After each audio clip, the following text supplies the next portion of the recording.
नमस्कार सभी साथियों को। आज की इस वीडियो में हम डिस्कस करने वाले हैं समास। समास के बारे में इस वीडियो में हम सीखने वाले हैं और समास से रिलेटेड यहाँ पे मल्टीपल चॉइस क्वेश्चन हम डिस्कस करेंगे। मोर देन 25 क्वेश्चन हैं और एक्सप्लेनेशन भी दिया जाएगा जहाँ पे ज़रूरी होगा। अगर बात करें जो ये वीडियो बनाने का जो मुख्य उद्देश्य है, उत्तराखंड लेक्चरर स्क्रीनिंग और इसके अलावा उत्तराखंड पॉलिटेक्निक लेक्चरर को ध्यान में रखते हुए बनाई जा रही है। इसके अतिरिक्त अगर आप किसी भी कॉम्पिटिटिव एग्जाम की प्रिपरेशन कर रहे हैं जहां पे सामान्य हिंदी यानी कि हिंदी व्याकरण से रिलेटेड क्वेश्चन पूछे जाते हैं, तो आपके लिए ये वीडियो जो है बहुत महत्वपूर्ण साबित होगी। शुरू से लेकर अंत तक जरूर वॉच कीजिएगा।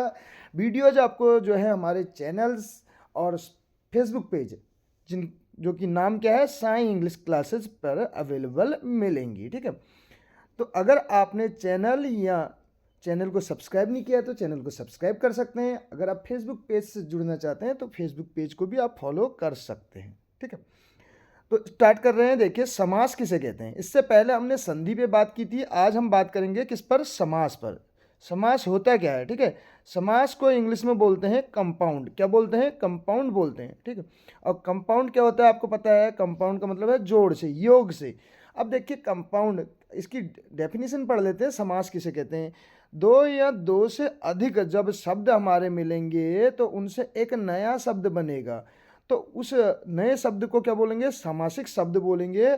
और उन शब्दों के योग यानी कि जो दो या दो से अधिक शब्दों के योग से जो मिल के जो एक हमें नया शब्द मिलेगा, समासिक शब्द कहलाएगा। और जो शब्दों का योग होगा उसको हम क्या कहेंगे? समास कहेंगे।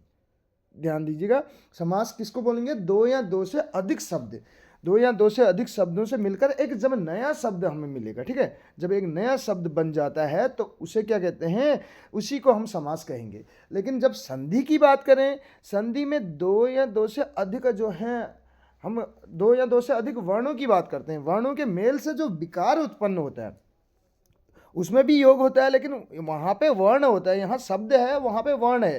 ठीक है, संधि में क्या होता है? वर्ण। इनके वर्णों के योग से जो विकार उत्पन्न होता है, कहने का मतलब जब दो या दो से अधिक वर्ण मिलेंगे, कहने का मतलब ये दो वर्ण मिल रहे हैं, कहने का मतलब है, तो जो वर्णों के मेल से जो शब्द में जो हमें विकार उत्पन्न मिलेगा, विकार यानी कि परिवर्तन देखने को मिलेगा, उसको संधि बोलते हैं। संधि ऑलरेडी हम डिस्कस कर चुके हैं। एक आपको जो है 100+ क्वेश्चन की सीरीज भी यहाँ पे संधि में लास्ट में देखने को मिलेगी।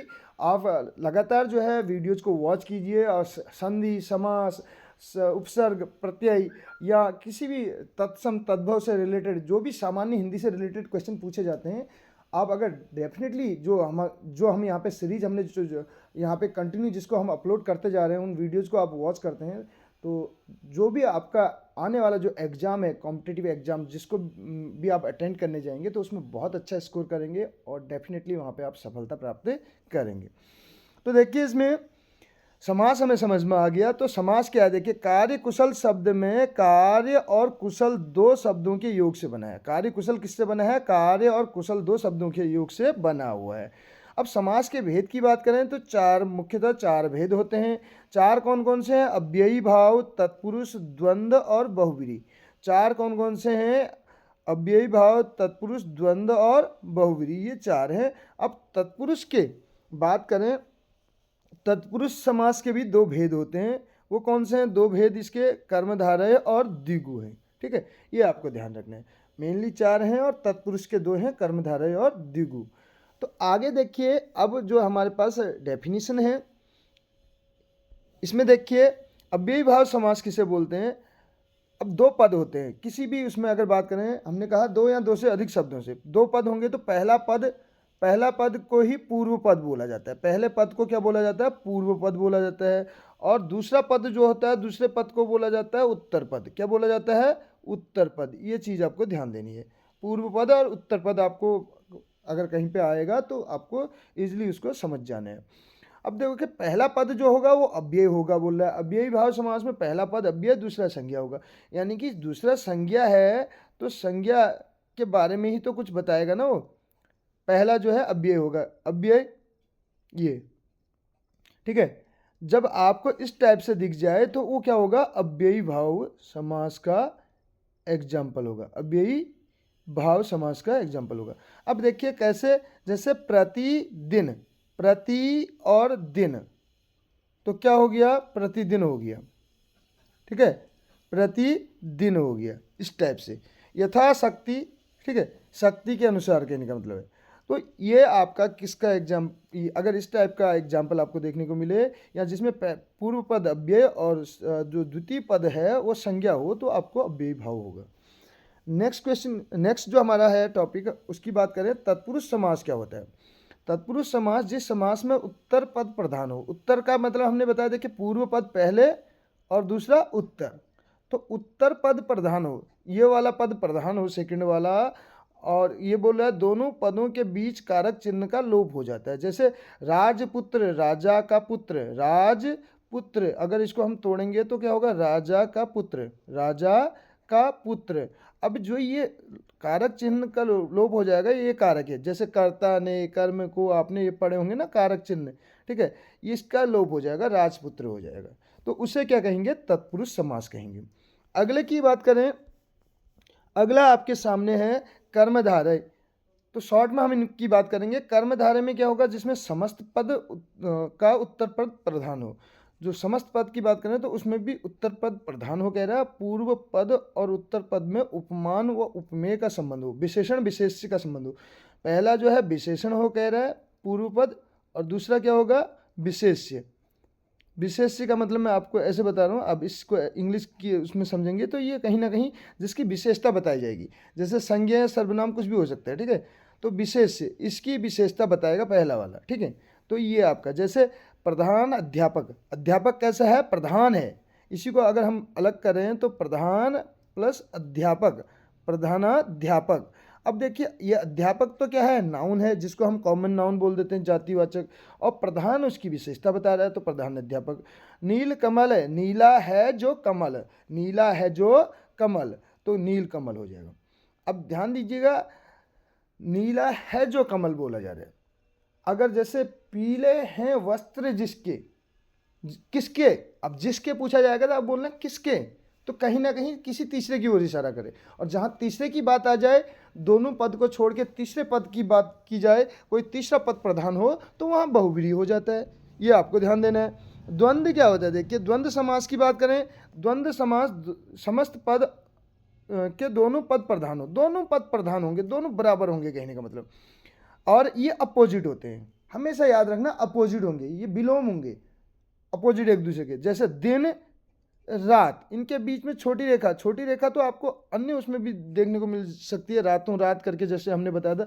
अगर सेम होंगे तो वो चीज़ अलग है, अगर दोनों अलग होंगे तो यहाँ पे आपका क्या हो जाएगा, द्वंद्व हो जाएगा। द्वंद्व का मतलब आपने द्वंद्व युद्ध भी सुना होगा। ठीक है, दिन रात, माता पिता, भाई बहन, इस टाइप से आपको ध्यान रखना है।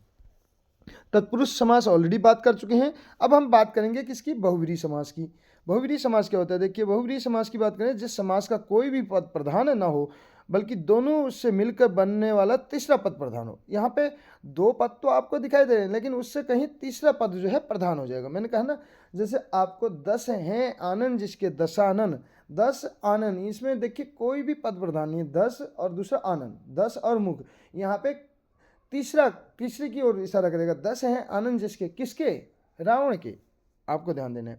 जैसे इसमें क्या कह रहा है, घनश्याम, घन के समान है श्याम, घन के समान श्याम हो जो, यानी कि घन के समान जो है श्याम, कौन है घन के समान श्याम, घनश्याम किसको कहा जाता है, यानी कि किसी तीसरे की ओर इशारा कर रहा है। इस चीज़ को आपको ध्यान देना है। तो अब आते हैं हम अपने क्वेश्चंस पे। क्वेश्चन नंबर पहला क्या कहता है, देखिए पहले नंबर का क्वेश्चन हमारे पास है, जो कह रहा है, आप देख सकते हैं पहले नंबर का क्वेश्चन, इसमें पूछा जा रहा है कि पंकज में जो है कौन सा समास है, पंकज में समास कौन से, पंकज, जलज, ये किसके पर्यायवाची होते हैं, आपको वैसे भी पता होगा, तो वैसे भी आप इसका आंसर निकाल सकते हैं। तो पंकज में कौन सा समास होगा, तो पंकज में हमारा जो समास हो जाएगा वो हो जाएगा बहुव्रीहि समास। कौन सा समास हो जाएगा, पंकज में हमारा बहुव्रीहि समास हो जाएगा। ध्यान दीजिएगा, पंकज में कौन सा समास हो जाएगा, पंकज में हमारा कौन सा समास होगा, बहुव्रीहि समास होगा।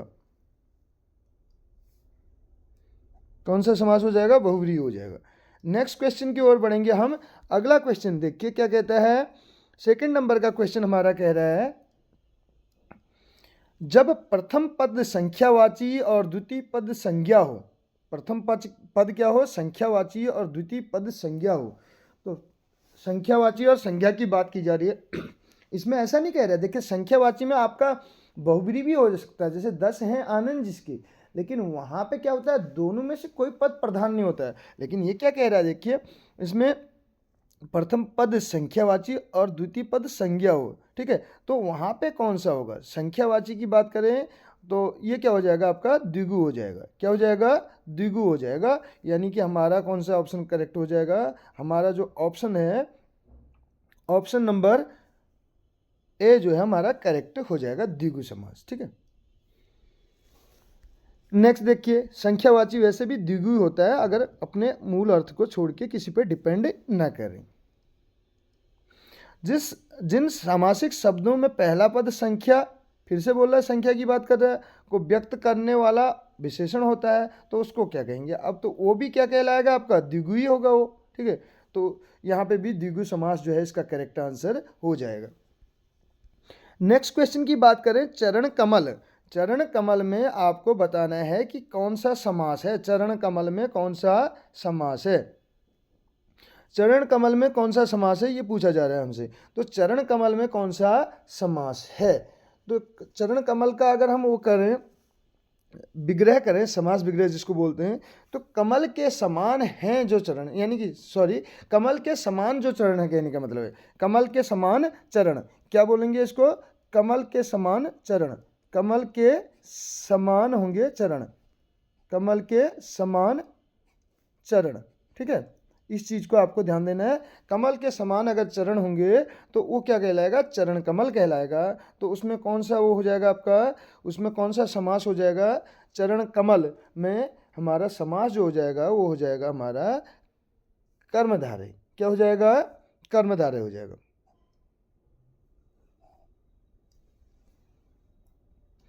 नेक्स्ट क्वेश्चन की ओर बढ़ेंगे। अगला क्वेश्चन क्या कहते हैं, देखिए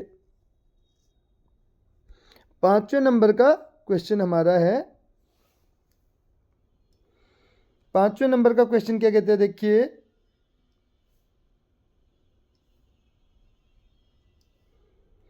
5वें नंबर का क्वेश्चन कहता है, चौराहा में कौन सा समास है, चौराहा।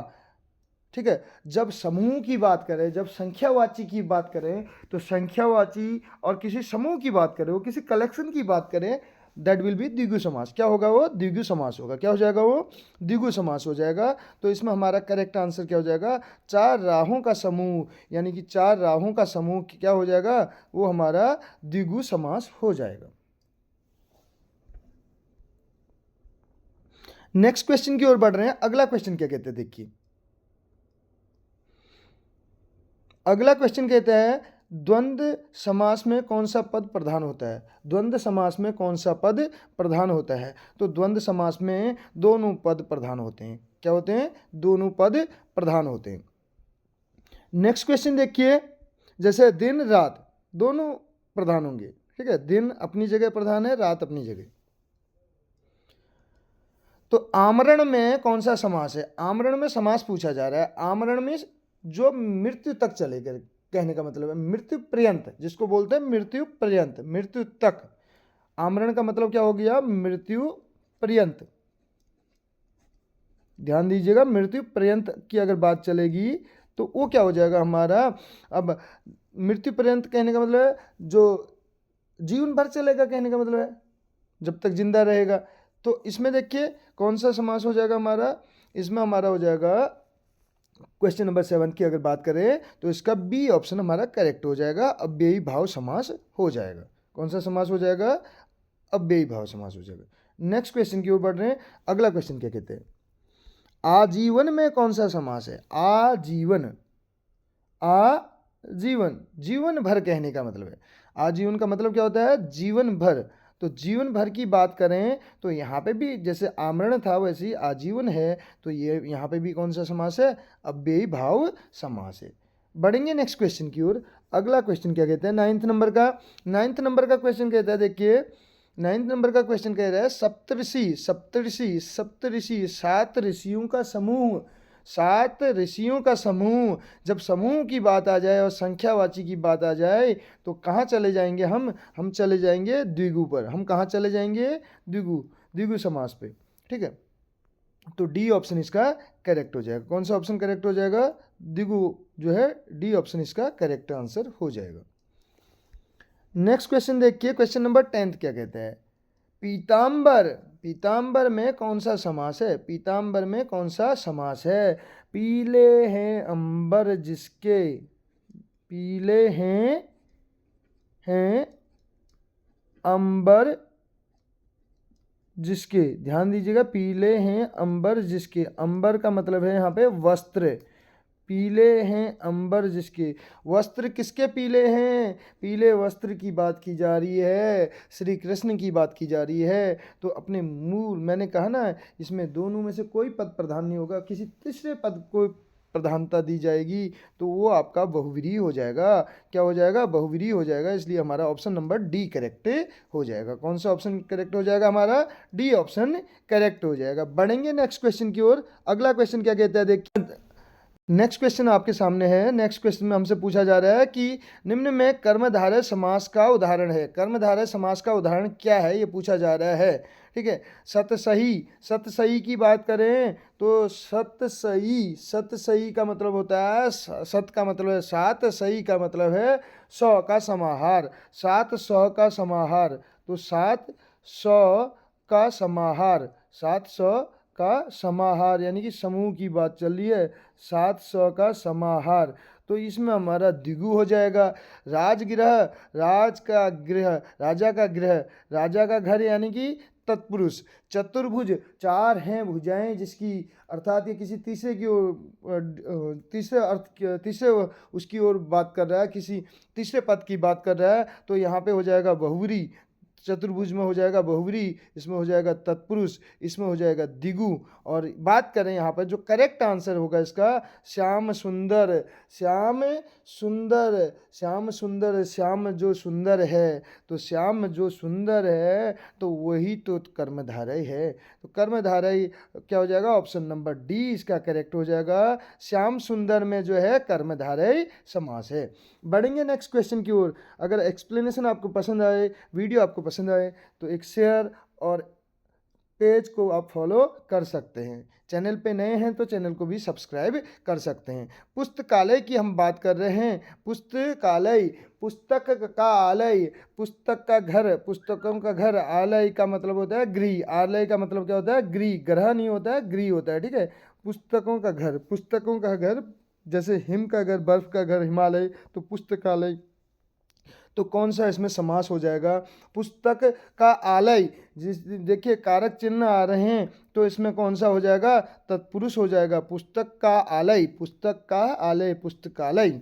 ध्यान दीजिएगा। नेक्स्ट क्वेश्चन की ओर बढ़े। अगला क्वेश्चन क्या कहता है? यथाशक्ति, यथाशक्ति में कौन सा समास है? यथाशक्ति में कौन सा समास है? तो यथाशक्ति में कर्मधारय है, बहुव्रीहि है, अव्ययी भाव है कि द्विगु है? यथाशक्ति, शक्ति के अनुसार कहने का मतलब है, जब शक्ति के अनुसार की बात करें, जब पूर्व पद जहाँ पे अव्यय हो और जो उत्तर पद हो वो क्या हो, कहने का मतलब वो संज्ञा हो। ठीक है, तो वहाँ पे आपको पता है शक्ति, तो आपको पता है पावर, कोई चीज़ है, शक्ति संज्ञा है, और यथाशक्ति, यथा अव्यय कहने का मतलब, तो अव्ययी भाव हमारा करेक्ट हो जाएगा। कौन सा हो जाएगा? ऑप्शन नंबर सी जो है इसका करेक्ट आंसर हो जाएगा है। ठीक है, अव्ययी भाव समास हो जाएगा यथाशक्ति। सतसही, सतसही किस समास का उदाहरण है? हम ऑलरेडी बता चुके हैं इसमें। सतसही, सत का मतलब है सात और सही का मतलब है 100 का समाहार, 700 का समाहार। तो संख्यावाची पे हम चले जाएंगे तो हमारा द्विगु इसका करेक्ट आंसर हो जाएगा। कौन सा हो जाएगा? द्विगु समास करेक्ट आंसर हो जाएगा। Now move on to next question. Question number 15 we have. 15th number का क्वेश्चन हमारे पास है। तो 15th नंबर का क्वेश्चन क्या है देखिए, प्रत्यंग, प्रति अंग, प्रति अंग, देखिए प्रति और अंग, प्रति और अंग मिल रहा है, प्रति और अंग, प्रति अंग, वैसे तो अगर संधि की बात करें यण संधि हो जाएगी, लेकिन प्रति अंग यहाँ पे समास हम बात कर रहे हैं, तो समास क्या होगा प्रति अंग में? प्रति अंग, प्रति की बात चल रही है, अव्यय की बात चल रही है। देखिए प्रति क्या है? अव्यय है, तो अव्ययी भाव है ये भी क्या है? 15 का जो हमारा करेक्ट आंसर हो जाएगा ए, अव्ययी भाव समास हो जाएगा। नेक्स्ट देखिए चौराहा। चौराहा, चार राहों का समूह। चौराहा क्या है? चार राहों का समूह है, संख्यावाची है और समूह की बात कर रहा है, तो हमारा द्विगु समास हो जाएगा। ठीक है, द्विगु समास हो जाएगा। C option will be the correct answer of this question. Now move on to next question. अगला क्वेश्चन क्या कहता है? अनुरूप। क्वेश्चन नंबर 17 हमारा कह रहा है अनुरूप। अनुरूप देखिए, अनु का मतलब है अनुसार, रूप जो रूप के अनुसार हो, जो क्या हो? जो रूप के अनुसार हो, जो किसके अनुसार हो? जो रूप के अनुसार हो, तो उसको ही तो अनुरूप बोलेंगे। जो रूप के अनुसार हो उसी को तो अनुरूप बोलेंगे। अनु और रूप, अनुरूप की बात चल रही है, तो इसका करेक्ट आंसर हो जाएगा अव्ययी भाव। अव्ययी अनु और रूप की बात कर रहा है। ठीक है, तो अव्ययी भाव इसका करेक्ट हो जाएगा। नेक्स्ट क्वेश्चन देखिए, अगला क्वेश्चन क्या कहते हैं? 18 नंबर का क्वेश्चन आपके सामने है। 18 नंबर का क्वेश्चन कहता है जिस सामासिक शब्द में पूर्व पद और उत्तर पद गौण होते हैं, पूर्व पद और उत्तर पद खाली गौण होते हैं, कहने का मतलब सहायक होते हैं, कोई तीसरा पद प्रधान हो। जब दो पद होते हैं, आपको पता है समास में तीसरे पद की ओर बात करे, किसी तीसरे पद की बात करे, तो वहाँ बहुव्रीहि समास होता है। वहाँ कौन सा समास होता है? बहुव्रीहि, जिसमें मैं एग्जाम्पल आपको दे चुका हूँ। जैसे पीताम्बर, पीले हैं वस्त्र जिसके, तो पीले वस्त्र किसके हैं? श्री कृष्ण के, हमने एग्जाम्पल भी दिया था। ठीक है, नेक्स्ट देखिए अगला। अगला क्या कहता है? लंबा है उदर जिसका, लंबोदर, गणपति। ठीक है, तो इस टाइप के जो होंगे वो बहुव्रीहि के एग्जाम्पल होंगे। इसमें कौन सा कथन पूरी तरह तत्पुरुष समास से संबंधित है? तो कौन सा कथन जो है तत्पुरुष समास की बात करता है? पूर्व पद प्रधान होता है? नहीं। पूर्व पद संख्यावाची होता है? नहीं, ये भी नहीं होता। इसमें देखिए पूर्व पद अव्यय होता है, अव्ययी भाव में होता है, ये भी नहीं है। तो हमारा ऑप्शन नंबर सी इसका करेक्ट है। इसमें प्रायः उत्तर पद प्रधान होता है। कैसे? तत्पुरुष की हमने बात की थी, राजपुत्र, हमने क्या एग्जाम्पल दिया था आपको? राजपुत्र की बात की थी हमने, राजपुत्र की बात हमने की थी, यानी कि राजा का पुत्र। पुत्र किसका है? राजा का है। ठीक है, तो इसमें उत्तर पद जो है प्रधान है, कहने का मतलब। ठीक, प्रायः उत्तर पद प्रधान होता है, ये हमारा करेक्ट हो जाएगा, सी ऑप्शन। क्वेश्चन नंबर 28 आपके सामने है, 20वें नंबर का क्वेश्चन। गौरी शंकर में आपको समास बताना है, थोड़ा ध्यान पूर्वक देखिए। गौरी शंकर, गौरी शंकर में कौन सा समास हो जाएगा? गौरी और शंकर, दिन और रात, माता और पिता, जहाँ पे हम कंजंक्शन का यूज करते हैं, यानी कि संयोजक जोड़ने वाले, और इस तथा इसका यूज करते हैं। गौरी और शंकर दोनों की बात चल रही है। गौरी और शंकर, देखिए गौरी और शंकर, ये कुछ स्पेशल था, ये कुछ स्पेशल क्वेश्चंस हैं जो आपको कहीं ना कहीं मेरिट में आगे ले जाएंगे। गौरी शंकर जो है इसमें द्वंद्व समास हो जाएगा। क्या हो जाएगा? द्वंद्व हो जाएगा। ठीक है, नेक्स्ट क्वेश्चन की ओर बढ़ेंगे। अगला क्वेश्चन देखिए, अगला क्वेश्चन क्या कहता है? अगला क्वेश्चन कहता है कि कौन सा समास द्विगु समास का उदाहरण है? द्विगु समास संख्यावाची होता है, आपको पता है। भला बुरा, भला और बुरा, भला और बुरे की बात करें, भला और बुरा अभी हमने बताया, जिनमें आपका कंजंक्शन भला और बुरा इस टाइप से हो जाए, ये द्वंद्व समास है। और अगर बात करें नव युवक, नया है जो युवक, नव युवक, नया है जो युवक है, नव है जो युवक, कहने का मतलब नव है जो युवक, तो यहाँ पे हो जाएगा हमारा कर्मधारय, ये हमारा हो जाएगा कर्मधारय। ठीक है, ये हो जाएगा हमारा कर्मधारय, और भला बुरा हो जाएगा हमारा द्वंद्व। ठीक है, ये हो गया द्वंद्व। और बात करें बखूबी, बखूबी, बखूबी आपको पता है जब किसी की खूबी बताई जाए, बखूबी, यहाँ पे कहीं ना कहीं अव्यय हो रहा है। ठीक है, तो ये अव्ययी भाव है। बखूबी में कौन सा हो जाएगा? अव्ययी भाव। अब हमें बताना है यहाँ पे द्विगु समास, तो पसेरी हो जाएगा। क्या हो जाएगा इसका करेक्ट आंसर? पंसेरी हो जाएगा। सेरी आपने सुना होगा सेरा से, सेरा सुना होगा आपने, पंसेरी जो है इसका करेक्ट आंसर हो जाएगा। 5 सेरा यानी कि 5 किलो, 5, पंच का पन का मतलब है 5, और सेरा का मतलब है, सेरा मीन्स हो गया यहाँ पे किलो से, किससे मतलब हो गया किलो, 5 किलो, यानी कि जो 5 किलो के समूह की बात कर रहे हैं, ठीक है, तो वो क्या हो जाएगा, हमारा द्विगु समास हो जाएगा। बढ़ेंगे नेक्स्ट क्वेश्चन की ओर। यथोचित, यथा उचित, यथा उचित, यथा हमने बोला था अव्यय, और हमने जब बताया था जब पूर्व पद अव्यय हो तो वहाँ पे अव्ययी भाव होगा, तो आपका यहाँ पे ऑप्शन नंबर बी करेक्ट हो जाएगा। 22 का क्या हो जाएगा करेक्ट, बी अव्ययी भाव हो जाएगा। यथा जहाँ पे आ रहा है अधिकतर आपका वो अव्ययी भाव का है। प्रति, यथा, इस टाइप के आप कीवर्ड को भी आप पहचान सकते हैं। जैसे आजीवन है, आजन्म है, ठीक है। आप बीती, आप पर बीती, जो आप पर बीती तो आप बीती, जो आप पर बीती तो वही तो आप बीती, आप पर बीती तो आप देखिए कारक चिन्ह का लोप हो रहा है, आप पर बीती, पर गायब हो जा रहा है, आप बीती हो जा रहा है, तो कारक चिन्ह का लोप हमारा होता है तत्पुरुष में। मैंने आपको बताया था कर्ता ने कर्म को, इस टाइप से आपने पढ़े होंगे कारक चिन्ह, ठीक है। तो यहाँ पे जो है कारक चिन्ह का लोप हो जा रहा है, तो आपका अव्ययी भाव हो गया।